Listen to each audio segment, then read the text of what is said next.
Hi, everyone. This is the Incept Connect podcast. I am John Osberg, growth strategist at Incept here in downtown Buffalo. I'm joined today by a great friend of mine, someone who is a friend of our fearless leader, Michael Davern, our CEOs, and someone that I've really learned from afar and have been positively impacted by over the years.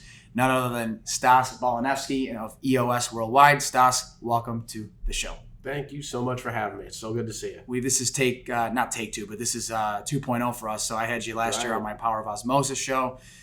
We got an insight as to what EOS is and how it can really help your entrepreneurial minded business and what it can do to help you really grow and scale. And so today, this is, again, as always, the purpose of this podcast is to talk about how by building community, by building relationships, doing the right thing, giving in whatever capacity can really help accelerate your growth in what I like to say is commerce, community commerce, but in business and in life. So for those that are watching and listening who may not know you, let's hear a little bit more about your path to now, Stas, what you do and what you're all about. Sure. Yeah, thanks. I am an EOS implementer. There's just under 500 of us around the world. And I help business leaders get what they want from their business. Right? I mean, business leaders always hit this point of inflection. They hit a ceiling where the business starts to run them. And EOS is the perfect operating system to help really channel all the human energy on their leadership team and get everybody rowing the boat in the same direction so that the leaders are in a position to let go of some things, stop micromanaging some things, and really live the EOS life. Right? Gino Wickman, the founder of EOS, wrote a book called The EOS Life, which we discovered as a byproduct of running EOS. And it's sort of 5 components, which is doing what you love with people you love, making a big difference, being compensated appropriately with time for other passions, which is sort of why we do this whole thing. That is music to my ears, and I'm sure to a lot of those that are listening's ears, those core kind of tenets of EOS. Wow. Yeah. And like you said, doing what you love with the people that you love, making a difference, and being compensated appropriately, if I'm remembering that correctly. Yep. That's a lot of where, again, I think by building community, you can build your business, profile, business 100%. life, right?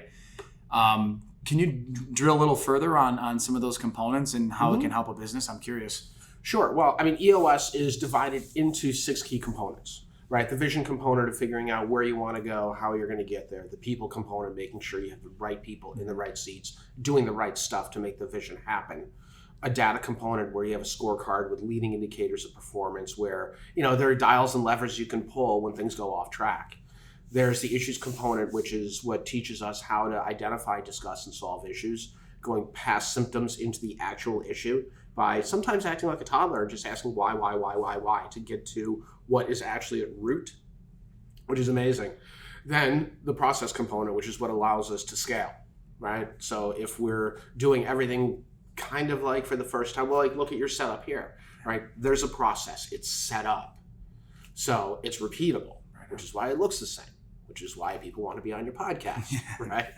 And then the final component is the traction component, making sure that you have the right meeting pulse and that everybody in the company has rocks, which are like 90-day priorities or projects that have a start and an end and are SMARTed, so specific, measurable, achievable, relevant, time-bound.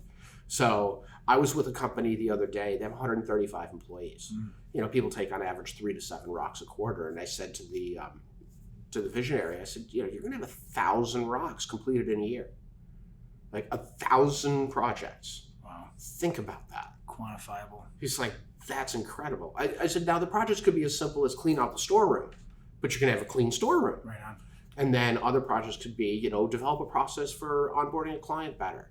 Decrease the onboarding of every client by a day. Wow. What's that going to do to your bottom line? That's huge. Wow, so good. And I know at Incept we're in talks. I know we want to get involved in the near future, so I'm excited for that. Yeah, for sure. Hearing that in a time where, for business owners, leaders, principals that are watching, there's a lot of chaos out there. Right. And so by getting more measured, more specific, more regimented, process driven, like you said, I think that really opens a lot of doors and creates, I think it's awareness, right? Stas, what do you think about awareness in terms of knowing what you're doing? Like you said, right people, right seat kind of thing. Well, awareness is it's funny. I have a client the other day that gave me a little nugget that I've been using every day. It says, if I can see it, I can shoot it. I'm like, Wow, okay. We unpack that a little bit. And what it really means is, something feels weird in the business. Okay, well, let's analyze that. Let's figure it out. Let's really look at the expenses. Let's look at where we're spending the money. Oh, our expenses for whatever is too high. Now I can see it. So now I can shoot it. So now I can figure out what I'm going to do, how I'm going to make the business better, faster, stronger. It's all about hitting ceilings, right? Yeah. So you hit a ceiling. You try to work your way out of the ceiling. We have a bunch of different tools for doing that. But once you figure out what that ceiling is, then you're on your race to hitting the next one, right? Like we are on a race to hit the next constraint. Checkpoints, yeah. I love it when I have like the sales leader and the manufacturing leader sitting next to each other, right? Because that friction is always so healthy and so great. The sales guy says, hey, I've sold all that I can sell because I'm constrained in manufacturing. Flash forward a year and a half, manufacturing's like, I built a new factory for you. Where are the additional sales? Right. And it's that laddering up that grows these beautiful businesses. Wow. How did you find yourself in EOS, Stas? I don't know if I've ever asked you that, whether Yeah. on a podcast or personally. I'd love to learn that. So when I was in these offices here. Okay. Yeah, that's right, because you used to work in this building. I used to work in this building. So I was a fractional chief marketing officer, and I joined Vistage, which is a peer-to-peer CEO network. And in Buffalo, there's a trusted advisor network. So we are trusted advisors to the businesses of Buffalo, and we support all of the other CEOs and COOs around Buffalo in the Vistage that are in their own Vistage groups. And in my group, there was this crazy guy named Jim Wardlaw, who was the guy that brought EOS to Buffalo. Jim's an expert EOS implementer, so he has over 500 sessions. He's the best of the best. Wow. And he would bring me into companies that ran on EOS and needed help in the marketing seat. So he would come in and say, hey, I have this new client. They're having some issues in the marketing seat. You're a fractional chief marketing officer. Why don't you come in and help them out? So I would do that. And that's how I fell in love with EOS. And he finally pulled me aside and said, you're a good marketer, but I think you'd be a better implementer than you are a marketer. So I sort of thought, well, thank you, I guess. Right? Yeah. And so we started up what's called a firm model in June of 2020. So Jim was super generous. So one of our core values is help first, and he is all about help first. So he helped me with a couple of clients, friends of mine, and we started and sort of fumbling into some EOS implementations. Both of those clients are still with me today. And then I went to what's called boot camp in December of 2020, became a professional EOS implementer, and then I think a year after that, maybe 14 months after that, I hit certified. So we have EOS implementers, professional implementers, meaning we've been trained, certified, meaning that we've reached a certain level of proficiency and a certain amount of sessions, and then expert, which is 500 sessions or more. Wow. I'm at about 120 sessions. Good for you, man. I love that. And you said help first. I got to key in on that. Given the ethos of the podcast, right? So it's like give first, help first. I've known you and seen you to be a connector. We were talking before we started officially recording this that I love seeing what you do on LinkedIn. Thanks. I love that you put out, hey, here's who I'm working with. Here's what they do. You should connect. You should reach out. Maybe it's not always explicitly said, but it's implicit in that. Look at this company XYZ, Inc. doing these great things in the community, the services, the products they're providing. Love to hear more about what help first, give first means to you and how it's benefited your career and your growth. Well, giving, I'm sure it's tangentially benefited my career, but that's not what it's about. Same with you, right? You don't. It's give to give, babe.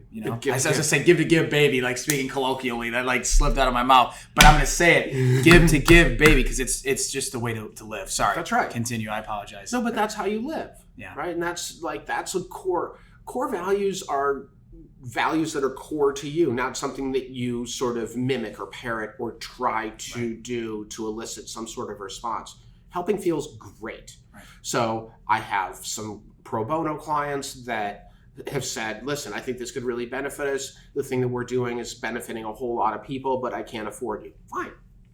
I have, charities that are like, well, we'd really want to do this. I think this would really help, but we can't afford you. Like, fine, I'll give you a discount, pay the full fee. I'll cut you a check back for, half of it, whatever it is. It's all about if I can help their mission and they help people, that's sort of me helping more people, right? And with businesses, I had one that said today, like an email today, it's like, we can't start EOS right now. You know, finances, whatever, we're doing another big project. And I said, okay, yeah, that's cool. You're running this big project. You should really start running level 10 meetings. So why don't I just coach you up on level 10s? Wow. And his response was, okay, how much? And I said, nothing. Like, So I'll just nothing. dial it in. Yeah. Well, yeah, because it's going to take me a couple of hours. I can always find a couple hours in my day. Right. It's cool. I actually have invites for Help First Hours that are available only on Mondays because I protect Mondays. That's where I have my meetings with my other EOS implementers. That's where I have to do all the blocking and tackling with the business, you know, the books and all of that stuff. So I just protect Mondays. So I have 52 of them. So I open up Help First Hours. So they're 50-minute blocks. I'll give you a link. You can feel free to share it. Wow. And whatever, you want to talk about wine for 50 minutes? I'm down. You know, you want to talk about EOS, something else? You know, I've stubbed my toes so many times. You know, I started as an entrepreneur when I was 13. I'm 50. So I have crashed into the parking lot more times than I care to remember. Yeah. So I can tell people that, you know, this thing you're about to do has a high likelihood of crashing into the parking lot. Because you've seen it, you've lived it, you've experienced it. I've done it. Yeah. Yeah. It's tough to describe what skinning your knees feels like, right? Yeah. That's why with kids, you have to just let them do it. Right. And then wash it and spray it. Yeah. I just want to call out to the listeners. I mean, to protect, you know, it's a defend your time mindset, right? So Mondays for you to do that, even operationally, I think is a great takeaway for those that are watching and listening. And then that give first, that help first kind of mindset where you carve that block of time to speak with folks that you know may not be able to afford you or are just trying to learn about EOS or have seen you on LinkedIn or have heard about you through the great network that you've built over your years in business. But you've helped me build. Yeah, and you've helped me build, and that's the beauty of it all, right? It's that this reciprocal bilateral thing. And again, I used to say, give to give, not to get, right? Give to give, not to get. Sure. And you know, it sounds cliche, but when you really immerse in it, it does work. Yeah. And I'm starting to see, so you know, being 31, about 10-ish years into my career, I'm starting to see the last 10 years start to really convert and start to kind of, I guess I call it turning social capital into real capital or financial capital, right? So it's like, you know, opportunities are starting to show themselves, you know, awareness on what I'm doing, the projects I'm involved in. It's pretty cool to see. So I just love that you said that about how you spend Mondays. And it's something I candidly used to do when I've gotten away from, because again, that chaos that we're all living through. There's a great phrase. Go ahead. Sorry. If you don't protect your strategic time, nobody else will. No one's going to do it for you. Right. So you have to protect it. Right. Because, like, seriously. No, I know. If you can run your business on 40 hours a week, you can run your business on 35 hours a week. Right. Yeah. Find the time. Find that time you're spending, you know, surfing Amazon to buy whatever, you know, as a funny example, and cut that down, carve that down, so that you can make time to actually do some of the things you're doing, like you say, on Mondays with that help first. So yeah, a link would be great. For those that are watching and listening, I think that'd be really cool for folks to connect with you. And sure. You know. Well, plus it's like, you know, it's like Christmas, right? You get that pop up on your calendar. Yeah. You're like, who is that? Right. Like, that's going to be fun. Right. And you just walk into it saying, hey, I'm Stas. Like, yeah, what can I do for you? Yeah, exactly. I love that. Yeah, here to serve kind of mindset, kind 100%. Of thing. That is so good. That is so good. Curious again, a lot. I'm gonna keep calling back to this camera, to the folks watching and listening, and the microphone. That is, you know, we're sitting here, captive audience, entrepreneurs, business owners, even aspiring entrepreneurs. You mentioned they're kind of seeing, you know, the good, the bad, the ugly. You've lived it, you've seen it, you've done it. What are a couple things that you might impart, both the positive and maybe the not so positive, for folks that are listening, that could help them achieve growth in their lives, their careers? What are some things that come to mind for you, good and bad? Assumptions are bad. Assumptions are always bad. Oh, I like that. You know, entrepreneurs tend to be super smart, super quick thinking, and maybe lack the acute empathy that you might want. I've been working diligently on that for the last half a dozen years. Wow. And so assumptions are terrible. If you can actually engage in a conversation, you learn so much about the other party, you learn so much about yourself, and you learn that a lot of your assumptions were way wrong. So that's one, don't assume. Two, confirmation bias is a terrible thing. I'll give you a quick story. Our hot sauce company that I'm proud to be a part of, couple of 40 to 50-year-old guys that like hot sauce and golf were sitting around creating a Facebook audience, which was 40 to 50-year-old guys that like hot sauce and golf, right? To start that. Right on. Right, so we created the ad campaign and off it went, and return on ad spend was okay and it was fine. We changed up the creative, and Dummy reset the thing and didn't put in the gender filter. Guess what happened? Women outbought 3-1 because women are the decision makers on the hot sauce. Wow. So I was like, fascinating. Okay, how about a little bit of bias? That was actually a focus group of 1. Right. Just 3 of us. Just useless. Wow. Right? So it's just confirmation bias.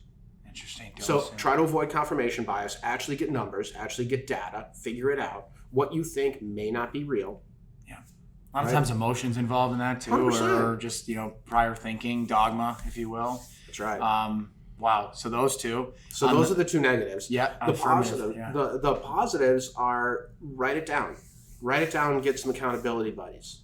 Whatever it is. You want to lose 10 pounds? Tell your wife you want to lose 10 pounds. Weigh in every day. Yeah. Right? Right on. In EOS, we have the VTO, right? The Vision Traction Organizer. You've seen it 100 times. It's so good. Right? So the vision portion, sort of the 5 questions on the vision portion, what are the core values? Those like tenets that attract and repel people. What's our core focus? Right? Now, Jim Collins said it best. Companies don't die of starvation, they die of indigestion. From good to great, right? Right, good to great. Just because you can doesn't mean you should. It's so good. Right? Like you could have a golf podcast, but you don't.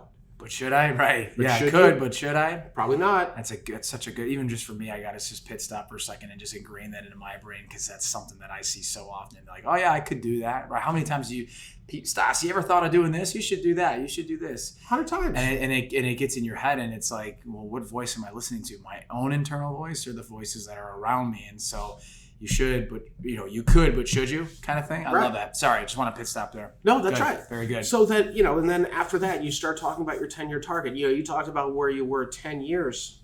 You're an overnight success. It's only taken a decade in the making, or 31 years in the making. Right. You create a 10-year target and you aim at it. Yeah. You just aim at it. It gives you an aim point. And then you get into your marketing strategy and your 3-year picture to give you sort of that up high 50,000-foot view, and then you flip the page over and you get to the traction portion of a 1-year plan. Like, what are we actually going to accomplish? Top line, bottom line, what are the goals? And that's what you hit. And then 90-day rocks. What are the things I have to do in these 90 days to set me up for these annual goals? If they don't align, don't do them. And then your issues list, right? Issues, opportunities, all the stuff that you're not dealing with right now, but you just want to park somewhere. It's a huge asset, right? So good, Stas. Can I ask you, I appreciate you going through those, the good, the bad. Sure. Were you always this process oriented? I sit here and I listen, No. and okay, so good. I'm glad to hear that, because, you talk about the setup, and, yes, it's somewhat process driven and repeatable. We were talking also how the new office and everything will have a setup, and it'll be a lot more process driven.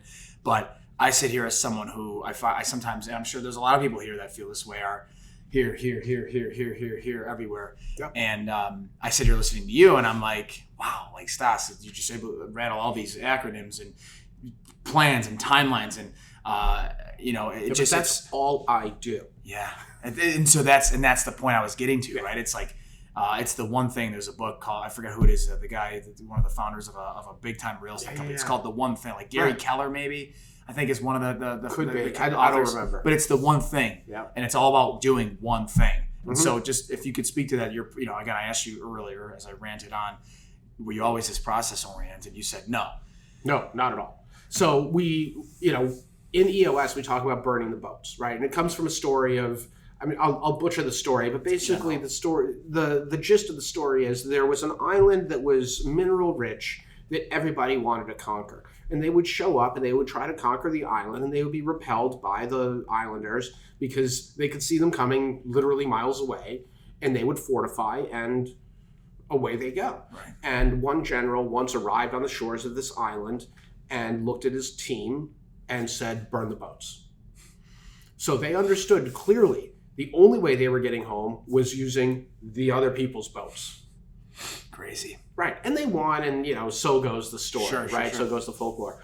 But the analogy of burning the boats, I was building CRMs, I was doing fractional chief marketing stuff, and I really leaned on my Vistage group. And I sort of said, I need to transition out of CRMs. They're not as lucrative. I'm not as good at them. It's not part of my hedgehog concept of like, what can I actually be the best in the world at? In quotes. Sure. And someone in my group said, burn it now.